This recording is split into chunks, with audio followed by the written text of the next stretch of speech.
जय सिया राम। तो कल तक हमने अपने प्यारे कथा रसिक श्री सीताराम जी को श्रवण कराया कि किस तरह अब तो स्पष्ट संकेत मिल गया है गिरधर का कि आओ मीरा वृंदावन की ओर चलो। तुम्हें हमारी याद क्यों नहीं आई, क्यों इधर उधर भटकती हो। तब तो ये संकेत मिलते ही मीरा बाई जी व्याकुल वृंदावन की ओर और चल पड़ी वृंदावन की ओर बिना पादुका के। पैरों में पादुका नहीं है आज, भागती दौड़ती, कभी शिथिल पड़ती कभी गिरती जा रही है अपनी प्रियतम की से मिलने वृंदावन। क्या अनुपम भाव स्थिति रही होगी मीराबाई जी की, जिसका स्वप्न देखती थी वृंदावन में, भाव में आवेश में जब मानसिक रूप से वृंदावन कितनी बार गई होंगी, लेकिन आज प्रत्यक्ष जाने को मिल रहा है वृंदावन कैसा दिखता होगा। यही सब चिंतन करते हुए जा रही हैं वृंदावन की ओर। अब राजस्थान से आई मीराबाई तो वहीं भरतपुर की ओर से वृंदावन में प्रवेश किया। प्रवेश करते ही तो आंखों से झरझर करके अश्रुधार बह निकली। जिसके हमेशा स्वप्न देखा करती थी ऐसी नगरी, वहां जाने का, वहां पहुंच गई आज वो सौभाग्य मिल रहा है आज। इतना रोई, तुरंत पहले प्रणाम किया, भूमि पर लोटी, ब्रजरज लगाई अपने सभी अंगों में। खूब रो रही हैं आज, हर एक पत्ते में, हर एक डाल में श्री कृष्ण जी के दर्शन हो रहे हैं उन्हें। वहाँ की हवा में सांस लेना एक अद्भुत अनुभव दे रहा है। ब्रजरज की खुशबू आ रही है, ठाकुर जी की खुशबू आ रही है, राधा माधव की खुशबू आ रही है आज। अलौकिक भाव, अलौकिक फीलिंग, जिसका कब से सोच रही थी, मन में विचार करती थी कैसा होगा ब्रज, कब जाने को मिलेगा वहाँ। आज प्रत्यक्ष उसी वृंदावन में खड़ी है। अद्भुत फीलिंग।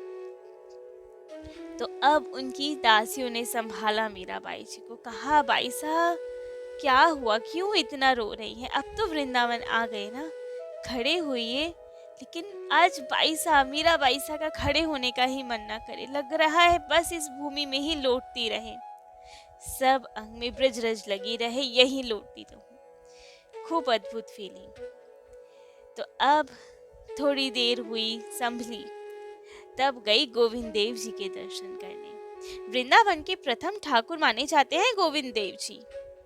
जब औरंगजेब का अटैक हुआ तब तो अब वो जयपुर में चले गए, प्रतिनिधि स्वरूप अभी भी हैं वहाँ, लेकिन बाकी गोविंद देव जी तो थे, वे तो अब जयपुर में हैं। लेकिन मीराबाई जी के समय तो सब ठाकुर जी थे ही वृंदावन में। तो सबसे पहले गोविंद देव जी के दर्शन करने गई। वृंदावन का प्राकट्य अब से 500 वर्ष पूर्व ही हुआ, उससे पहले तो सब झाड़ झंकार में लुप्त हो गया था वृंदावन। वो तो निताई गौर जी की कृपा से ही वृंदावन का पुनः प्राकट्य हुआ। महाप्रभु जी, गौरांग महाप्रभु जी, उन्होंने, उनके गुरुदेव ने, उनके सब परिकर ने वृंदावन का प्राकट्य किया। 500 वर्ष पहले वृंदावन ब्रज की पहचान केवल 2 ही चीजों से चलती थी, एक तो गिरिराज जी और यमुना जी। इन्हीं दोनों से पता चलता था ये ब्रज भूमि है, बाकी तो सब स्थान लोप हो चुके थे। कोई नहीं जान पाता था कि वृंदावन है ये। पूरे में केवल झाड़ पत्ते, लता पता, यही सब था, कोई नहीं जाता था वहाँ। तो सबसे पहले महाप्रभु जी, चैतन्य महाप्रभु जी के गुरुदेव माधवेंद्र पुरी जी वहाँ आए, उन्होंने श्रीनाथ जी का प्राकट्य किया। फिर अद्वैत महाप्रभु जी आए, उन्होंने मदन मोहन जी को प्रकट किया। नित्यानंद जी आए, उन्होंने रासस्थली प्रकट की। फिर स्वयं महाप्रभु जी जब आए, उन्होंने राधा कुंड, कृष्ण कुंड प्रकट किया और गोवर्धन जी की परिक्रमा लगाई। तभी उसके बाद से उन्होंने अपने अपने आचार्य, अपने परिकरों को भेजा और यहाँ पे स्थलों को खोजने के लिए उनको प्रेरित किया। सबसे बड़ा योगदान वृंदावन में है रूप सनातन जी का। रूप सनातन जी बंगाल के राजा के प्रधानमंत्री थे, राजाओं जैसा वैभव था उनका। लेकिन अब जब चैतन्य महाप्रभु जी की कृपा उन पे हुई, तब सब कुछ त्याग के वे वृंदावन आ गए, वृंदावन को प्राकट्य करने के लिए। बहुत बड़ा उपकार है उनका हम सब सनातनियों पर। उनके समय में जब वे राजा के प्रधानमंत्री थे, उस वक्त उनकी धन संपदा 22 लाख स्वर्ण मुद्राएं थी, इतना तो नगद था उनके पास। बाकी काफ़ी सारे घोड़े, ज़मीन, सब कुछ था, दास दासियाँ। लेकिन केवल नगद ही 22 लाख स्वर्ण मुद्राएं थी, जिसका त्याग करके वो वृंदावन आए थे। और स्वर्ण मुद्राएं भी कौन सी, आजकल के जैसे नहीं। तब तो एक स्वर्ण की मोहर 54 ग्राम की होती थी। तो कितना त्याग करके आए। और वृंदावन आके निष्किंचन भाव से रहे, केवल टाट लपेटे रहते रहते थे और कुछ नहीं चाहते थे। भोजन आदि की भी व्यवस्था कैसे करते थे, क्योंकि वृंदावन में तो लोग थे ही नहीं, भिक्षा किससे मांगते। तो 15 दिन में एक बार जाते मथुरा, जहाँ सब ब्रजवासी रहते थे, उनसे भिक्षा मधुकरी मांग के लाते। जितनी रोटियां मिलती वृंदावन में लाके गड्ढा खोद के गाड़ देते और प्रतिदिन एक रोटी निकालते और दोनों भाई रूप गोस्वामी जी, सनातन गोस्वामी जी आधी आधी रोटी पा लेते। ऐसे निर्वाह किया उन्होंने। उनके हाथ में, एक हाथ में वराह पुराण की पोथी, एक हाथ में कागज और कलम। पूरे दिन भर वराह पुराण को पढ़ते। जितने भी स्थली थी, जितने भी उस समय के स्थान थे, सबका वर्णन पढ़ते। पुराण में से कहाँ पे है, कितनी दूरी पे है यमुना जी की, सबको ढूंढते, खुदाई करवाते, सबका चिन्ह लगाते, मार्क करते सबको, कहाँ पे कौन सा स्थान था, और लिखते जाते कि क्या क्या स्थान हमने ढूंढ लिए हैं। उन दोनों ने मिलकर 333 स्थलियां ढूंढी वृंदावन में। इतना उपकार किया उन्होंने। यदि वे ही नहीं होते तो आज वृंदावन का ये स्वरूप कैसे देखने को मिलता हम सबको। तो अब मीराबाई जी ये सब कथाएं सुनती हैं, सब संतों के बारे में जानती है, गोविंद देव जी के मंदिर जाती है, खूब प्रेम से वहाँ घुंघरू बांधकर कीर्तन करती है, नाचती है। और अब उनकी दासियों ने कहा, बाई साहब अब तो हमें यहीं रहना है ना वृंदावन में। मीराबाई जी ने कहा, हाँ अब यहीं रहेंगे। तो बाई साहब कोई घर तो होना चाहिए ना, घर ढूंढे। तब उन्होंने आज्ञा दी। मीराबाई जी ने पूरे वृंदावन की परिक्रमा की। और आज भी मीराबाई जी का स्थान है वृंदावन में, एक मंदिर है सेवा कुंज के निकट। वो वही मंदिर है जहाँ मीराबाई साहब ने अपने 25 वर्ष जीवन के व्यतीत किए। 2 कमरे का एक छोटा सा घर, कच्चा सा घर लिया और वहीं रही। एक कमरे में तो अपने गिरधर लाल को पधराया और एक में स्वयं सबके साथ रही। खूब आनंद से वहीं भजन करती, जीवन के 25 साल वहीं व्यतीत किए वृंदावन में। अब तो जब रहने लगी तो मीराबाई जी ने विचार किया कि हम हमेशा किसी संत के अनुगत्य में रहे हैं, उनकी आज्ञा से ही तो रहे हैं। अब वृंदावन में भी हमें रहना है तो पहले किसी ब्रिजवासी या किसी संत की आज्ञा लेनी चाहिए, तभी यहाँ रहना चाहिए, ऐसे नहीं रहना चाहिए। तो पूछा गया कि किन की आज्ञा लिया जाए, किन के दर्शन किए जाए, किन से सत्संग लिया जाए। पता चला कि रूप गोस्वामी जी के शिष्य जीव गोस्वामी जी यहाँ वास कर रहे हैं। उस समय के बहुत बड़े संत, सबसे बड़े संत वे ही थे वृंदावन में उधर। तो अब गई उनके दर्शन के लिए, पूछते हुए सबसे कि कहाँ मिलेंगे जीव गोस्वामी जी। गई, पता चला कि वे राधा दामोदर जी के मंदिर में रहते हैं। आज भी वहाँ पे उन सब आचार्यों की समाधि है। तो वहां गई, परंतु द्वारपालों ने कहा कि वे तो स्त्री का मुख तक नहीं देखते, आपसे नहीं मिलेंगे। मीराबाई जी को बहुत दुख हुआ ये सुन के कि वे हमसे नहीं मिलेंगे। सहज भाव में ही कहा, व्यंग नहीं कसा, केवल सहज भाव में कहा, अच्छा स्त्री का मुख नहीं देखते, ठीक है तो चले जाते हैं। परंतु हमने तो सुना था वृंदावन में सब गोपी भाव ही है, यहाँ एकमात्र पुरुष तो श्री कृष्ण ही है, बाकी सब तो स्त्री भाव के होते हैं।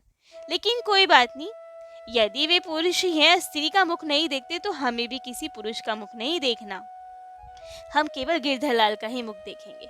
जाने लगी, लेकिन जीव गोस्वामी तक ये बात पहुंच गई, समझ गए कि कोई उच्च महान संत ही है, ये गोपी भाव वाली गोपी ही है। तुरंत दौड़े भागे आए। द्वारपालों ने कहा, अरे महाराज जी ये स्त्री है, गुरु आज्ञा। लेकिन उन्होंने कहा, गुरुदेव ने हमें स्त्री से मिलने से मना किया है, गोपी से नहीं, ये कोई साधारण स्त्री नहीं। भाव के हिसाब से तो हम भी गोपी ही हैं, राधा रानी की परिकर ही तो हैं हम सब, तो भाव हमारा भी वही है, तो इनसे मिलने में कोई आपत्ति नहीं। तब तो जीव गोस्वामी जी और मीराबाई जी का खूब सत्संग हुआ। मीराबाई जी उम्र में तो जीव गोस्वामी जी से बड़ी थी, तो उन्होंने प्रणाम किया मीराबाई जी को। मीराबाई जी ने उनसे चैतन्य महाप्रभु के विषय में जानना चाहा। पता चला कि वे तो अब धरा धाम पे नहीं रहे। जानकर अपार दुख हुआ कि हम कितने अभागे हैं। चैतन्य महाप्रभु के काल के होते हुए भी उनके दर्शन नहीं कर पाए। हर बार सोचते थे घर से कभी छूटे तो जाएंगे दर्शन करने, परंतु वे तो अपनी लीला अंतर ध्यान कर चुके, हमें दर्शन नहीं हो पाए। अपार दुख मीराबाई जी को उनका, क्योंकि श्री कृष्ण चैतन्य महाप्रभु जो स्वयं राधा कृष्ण के ही अवतार हैं, तो बहुत दुख कि उनकी दर्शन नहीं मिल पाए। तब तो जीव गोस्वामी जी से प्रार्थना की कि भगवान दर्शन तो नहीं मिले, परंतु आप उनके विषय में कुछ बताएं ना, आप तो उन्हीं की परंपरा के हैं, तो उन्हीं का चरित्र श्रवण कराएं। तब जीव गोस्वामी जी ने मीराबाई जी को उनका खूब चरित्र श्रवण कराया। सुनकर तो मीराबाई जी प्रेम विह्वल खूब पद गाए उन्होंने अंतिम दिन कथा के। तब जीव गोस्वामी जी से पूछा कि आप बताएं, वृंदावन में हम वास करना चाहते हैं, तो कैसे वास मिल सकता है वृंदावन में? क्या रहनी होनी चाहिए? क्या सावधानी रखनी चाहिए धाम वास में, जिससे अपराध ना बने? तब तो जीव गोस्वामी जी ने कहा, आप तो स्वयं गोपी हैं, आप तो सर्वज्ञ हैं, आपको हम क्या बताएं। लेकिन जब मीराबाई जी ने आग्रह किया, कहा कि मेरे दीक्षा गुरु तो रैदास जी है, लेकिन आज शिक्षा गुरु के रूप में मैं आपका वरण करती हूँ, मुझे शिक्षा प्रदान कीजिए, वृंदावन की रहनी बताएं। तब जीव गोस्वामी जी ने कहा, ठीक है, यदि आप इतना आग्रह कर ही रही हैं तो 3 बातें हैं जो वृंदावन या किसी भी धाम वास करते हुए ध्यान रखनी चाहिए, तभी धाम वास का फल मिलेगा, वरना अपराध बनेंगे। सबसे पहला, एक क्षण के लिए भी नाम नहीं भूलना, निरंतर नाम सुमिरन होना चाहिए, ठाकुर जी की याद बनी चाहिए, जो कि आप करती ही हैं, तो ये शर्त तो आप पूरी कर रही हैं वृंदावन वास की। दूसरा है कि किसी भी ब्रिजवासी को, ब्रिजवासी ही क्यों, पशु पक्षी, वो भी तो ब्रिजवासी हैं, केवल मनुष्य नहीं, तो किसी भी ब्रिजवासी मनुष्य को, पशु पक्षी, लता पता वृक्ष, किसी को भी हमारी ओर से हानि नहीं पहुंचनी चाहिए, सबका सम्मान होना चाहिए, क्योंकि धाम वास मिला है। धाम में तो पड़ने वाले लता पता, रहने वाले पशु पक्षी सब ही बहुत श्रेष्ठ हैं हमसे। कोई संत महात्मा के ही इतने पुण्य हैं जो इस भाव से पशु पक्षी बन के भी ठाकुर जी के धाम में रह रहे हैं। असीम कृपा है उन पे जो धामवास मिला है उन्हें, तो उनका खूब सम्मान करना। धामवासी किसी भी व्यक्ति को, पशु पक्षी, लता पता वृक्ष, किसी को भी हानि नहीं पहुंचाना कभी भी। और तीसरी शर्त धामवास की, वे ये कि यहाँ रहे, धाम में कभी वास करे तो किसी नियम से, कोई नियम या कोई सेवा ठान ले और उसका निर्वाह करते हुए धामवास किया जाए तो अपार फल मिलता है। तब तो मीराबाई जी ने कहा कि क्या सेवा लूं मैं, क्या नियम करूं, आप ही बताएं नियम भी। तब जीव गोस्वामी जी ने कहा, वैसे तो कोई भी नियम ले, लेकिन आप गोपी भाव की हैं, उच्च भक्त है ठाकुर जी की, तो क्यों ना उनकी रासस्थली की ही सेवा करें आप। सेवा कुंज में बुहारी सोहनी की सेवा किया जाए। सोहिनी सेवा अर्थात झाड़ू बुहारी लगाना। तो मीराबाई जी ने निश्चय कर लिया कि अब तो नित्य प्रति सेवा कुंज में झाड़ू की सेवा, सोहिनी सेवा करेंगे। अगले दिन मीराबाई जी सुबह सुबह पहुंची, उनकी दासिया सोहिनी लेके आई, झाड़ू लेकर आई। मीराबाई जी को तो दिव्य वृंदावन के दर्शन हो रहे हैं, ऐसे दर्शन जो सबको नहीं होते। अलौकिक दिव्य वृंदावन के दर्शन हो रहे, चिन्मय वृंदावन के दर्शन हो रहे हैं, प्रेम विह्वल हो रही है मीराबाई जी, सुंदर लता पता सबके दर्शन हो रहे हैं, अलौकिक भाव जग रहे हैं। अब तो दासियों ने कहा, बाई साहब कहाँ खो गई, सोहिनी सेवा करने आई है ना, लीजिए बुहारी। लेकिन मीराबाई जी की आंखों में प्रेम आंसू। कहा, ये इतनी दिव्य वृंदावन है, यहाँ इस भूमि को मैं झाड़ू से कैसे स्पर्श कर दूं? नहीं नहीं, झाड़ू से स्पर्श नहीं कर सकती इन्हें। पर बाई साहब फिर सोहिनी सेवा कैसे करेंगी आप? कहा है ना उन्होंने सोहिनी सेवा के लिए। तब तो मीराबाई जी ने कहा, सोहिनी सेवा के लिए झाड़ू की आवश्यकता नहीं आज, मीराबाई जी के केश बहुत लंबे थे। तब तो मीराबाई जी ने अपने केश खोले और उसी से सोहिनी सेवा की। अपने सुंदर मुलायम केशों से ही सेवा कुंज में बुहारी लगाती, पद गाती, ठाकुर जी को रिझाती, उनको याद करती। और वहां सेवा करते करते तो उन्हें दिव्य अनुभव होते। कभी राधा रानी के नूपुर मिलते, कभी उनके बालों में गुंथे हुए फूल मिलते, कभी श्री कृष्ण जी का कुछ आभूषण मिलता, खूब आनंद रहता। कभी दिव्य रास का दर्शन होता, खूब आनंद था। अब मीराबाई जी का विरह भी बढ़ता जा रहा था, क्योंकि वृंदावन आ चुकी थी अब, लेकिन ठाकुर जी की प्राप्ति नहीं हुई, साक्षात दर्शन नहीं हो रहे हैं अभी उनके। तो विरह स्थिति बढ़ती जा रही है कि यहाँ इतने पास होकर भी आप दूर क्यों हैं, प्रत्यक्ष क्यों नहीं आ रहे हैं, आप क्यों लीला करते हैं। कभी यमुना तट पे बैठे यमुना जी से आते हुए नौका विहार करते हुए राधा माधव का दर्शन हुए, पीछे दौड़ी कि रोको रोको वरना वे चले जाएंगे, मेरे राधा माधव चले जाएंगे। सखिया कहती, दासिया कहती, कहाँ है, कोई भी नहीं है बाई साहब, आपको भ्रम हुआ है। कभी विरह इतना बढ़ता यमुना जी में कूदना चाहती, कभी बांसुरी की आवाज आती तो अचानक बोलती दासियों को कि मेरा लहंगा लेकर आओ, वो लाल वाला सुंदर वाला लेकर आओ, आभूषण लेकर आओ, मुझे सजाओ, रास में जाना है, श्री कृष्ण बुला रहे हैं मुझे। लेकिन दासियों को कोई आवाज नहीं आती। तो उनकी दशा तो अनोखी होती जाए, विरह बढ़ता जाए, प्रेम बढ़ता जाए मीराबाई सा का। एक रात्रि तो जब मीराबाई जी शयन कर रही थी, चंपा दासी उनके साथ ही शयन करती थी। मीराबाई सा पलंग पे शयन करती थी तो वो दासी चंपा दासी वे जमीन पे सोती थी, लेकिन मीराबाई सा का साथ नहीं छोड़ती थी। एक दिन तो मध्य रात्रि में चंपा दासी उठी, मीराबाई सा को जगाया और कहा, माधवी चलो हमारे साथ। मीराबाई सा हैरान कि ये तो हमारा कभी नाम नहीं लेती, हमें बाईसा कहती है, आज नाम ले रही है, और वो भी नाम कोई और ले रही है। हम तो मीरा है ना, हमें माधवी क्यों बोल रही है, आज इनका स्वरूप कुछ अलग क्यों लग रहा है। लेकिन चंपा दासी ने तो मीराबाई सा का हाथ पकड़ा और ले चली। चलती जा रही है मीराबाई सा उनके साथ, पूछ रही है कहाँ ले जा रही हो, लेकिन वे कुछ कह नहीं रही। एक मधुर मुस्कान है केवल अधरों पर। और मीराबाई सा को तो जिनमें वृंदावन के दर्शन हो रहे हैं, उनके साथ जाते जाते दिव्य वृंदावन दिख रहा है, दिव्य अलौकिक छटा छा रही है। अब तो वे दासी उन्हें जहाँ ले गई वहाँ एक सुंदर स्वर्ण द्वार, जहाँ बहुत सुंदर सुंदर दासियां खड़ी। एक दासी आई, उन्होंने पूछा, आ गई चंपक लता। तब तो मीराबाई सा ने पूछा, ये कौन है।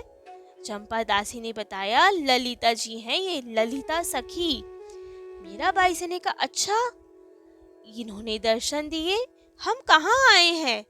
तब तो वे आगे चलती गई। सब पहचान रहे हैं मीराबाई सा को, अरे ये तो माधवी है ना, आ गई है वापस। लेकिन मीराबाई सा ना समझ पाए कि ये हो क्या रहा है, हमें माधवी क्यों कह रहे हैं सब। तब तो सब सखियों ने मिलकर मीराबाई सा को याद दिलवाया पूर्व जन्म की कथा, और मीराबाई सा को सब ध्यान आ गया कि हाँ, मैं तो मीरा नहीं हूँ, मैं तो माधवी हूँ, सुंदर की पत्नी। मेरे से अपराध बना, मैंने श्री कृष्ण को मुख नहीं देखने दिया, जिसके कारण मुझे कलयुग में जन्म मिला। अब तो विरह बहुत बढ़ गया। श्री कृष्ण जी कहाँ हैं, अभी भी दर्शन देंगे या नहीं देंगे। बहुत रो रही हैं, कहाँ है राधा रानी, कहाँ है मेरे श्री कृष्ण, अभी दर्शन चाहिए मुझे। अब तो मैं आ गई ना कलयुग में, कब मुक्ति मिलेगी मुझे यहाँ से। इतना विरह सुन के तो सामने आज श्री कृष्ण जी और राधा रानी उन्हें प्रत्यक्ष दर्शन दे रहे हैं। अब तो माधवी जी दौड़ कर गई, मीराबाई जी गई, उनके चरणों से लिपट गई और कहा कि भगवान बस अब तो बहुत सह लिया ना, अब बुला लो अपने पास, अब दर्शन दे दो। लेकिन श्री कृष्ण जी क्या कहते हैं, क्या मीराबाई सा को अब स्वीकार करते हैं, क्या उनका पश्चाताप पूरा हुआ, क्या अब मीराबाई जी का लीला संवरण का समय आया, या और अभी कलयुग को भोगना बाकी है। क्या कहते हैं श्री कृष्ण जी, ये सब हम अपने कथा रसिक श्री सीताराम जी को कल श्रवण कराएंगे। आज के लिए इतना ही। जय जय श्री सीताराम।